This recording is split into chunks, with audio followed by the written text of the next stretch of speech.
Bismillahirrahmanirrahim. Assalamualaikum warahmatullahi wabarakatuh. Syukur alhamdulillah kita bisa berjumpa lagi di channel ini.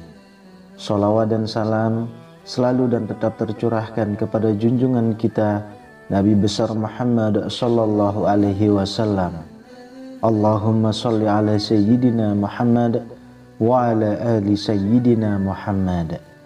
Harapan dan doa saya semoga saudaraku semuanya selalu diberikan kesehatan, dilapangkan rezekinya, diampuni dosa-dosanya, dan dipanjangkan umurnya.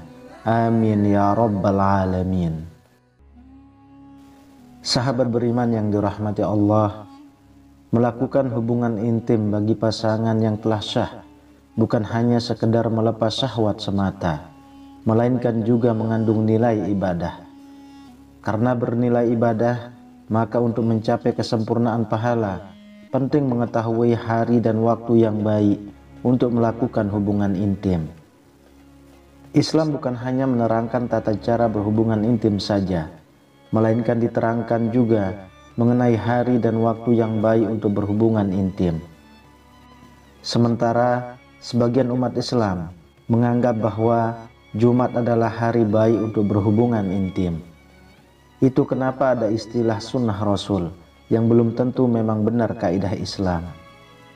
Lantas, benarkah hari Jumat adalah waktu yang baik untuk berhubungan intim? Adakah dalilnya? Hari yang baik untuk berhubungan intim. Meskipun pada dasarnya tidak ada hari buruk dalam Islam, akan tetapi berdasarkan hadis yang diriwayatkan Imam Baihaqi menyatakan keutamaan berhubungan intim pada hari Jumat. Apakah kalian tidak sanggup berhubungan badan dengan istri kalian pada setiap hari Jumat? Hubungan badan dengan istri di hari Jumat mengandung dua pahala. Pahala mandinya sendiri dan pahala mandi istrinya. Hadis riwayat Baihaqi. Dalam hadis ini, ulama-ulama hadis menilai bahwa kualitas hadis ini lemah, sehingga tidak dapat dijadikan dasar hukum. Namun dalam hadis lain ditemukan perihal kesunahan hubungan badan pada hari Jumat. Hadis yang dimaksud ialah hadis riwayat Aus bin Abi Aus radhiyallahu anhu. Barang siapa yang mandi pada hari Jumat dan membuat orang lain mandi, lalu berangkat pagi-pagi dan mendapatkan awal khutbah, dia berjalan dan tidak berkendaraan, dia mendekat ke imam, diam, lalu berkonsentrasi mendengarkan khutbah, maka setiap langkah kakinya dinilai sebagaimana pahala amalnya setahun. Hadis riwayat Ahmad, An-Nasa'i dan Ibnu Majah. Dengan demikian, maka dapat dipahami bahwa berdasarkan hadis di atas, hukumnya sunnah melakukan hubungan intim pada hari Jumat. Waktu yang baik untuk berhubungan intim. Adapun waktu terbaik untuk berhubungan intim, perspektif Islam merujuk pada Al-Quran, surah An-Nur ayat 58. Hai orang-orang yang beriman, hendaklah budak-budak, laki-laki dan wanita yang kamu miliki, dan orang-orang yang belum balik di antara kamu, meminta izin kepada kamu 3 kali dalam satu hari, yaitu sebelum sholat subuh, ketika kamu meninggalkan pakaian luarmu di tengah hari, dan sesudah sholat isya. Itulah 3 aurat bagi kamu. Meskipun tidak secara tegas ayat di atas menerangkan waktu berhubungan intim, akan tetapi Ibnu Katsir dalam tafsirnya menjelaskan bahwa para sahabat menyukai waktu-waktu tersebut untuk berhubungan intim. Diriwayatkan dari Muqatil bin Hayyan, beliau menceritakan sebab turunnya ayat ini. Ada pasangan suami istri di kalangan Ansor.